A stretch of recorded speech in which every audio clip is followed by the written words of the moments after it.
Hello friends, welcome back to our channel. If your Lenovo ThinkPad docking station is not supplying enough power, you might notice your laptop charging very slowly, showing a not charging warning, or even losing battery while plugged in. This can be really frustrating, especially when you expect the dock to power everything seamlessly. Many users assume the dock is faulty, but in most cases, the issue is related to the power adapter, cable compatibility, or power settings. Since docking stations handle both data and power delivery, even a small mismatch can cause this problem. The good part is that with a few simple checks, you can fix it and restore proper charging. Try these. Step 1. Make sure you are using the original or correct wattage power adapter. Step 2. Check all cables are securely connected to the dock and laptop. Step 3.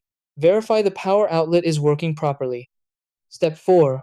Restart your laptop and docking station. Step 5. Update drivers and firmware for the dock and system. Step 6. Disconnect extra devices to reduce power load.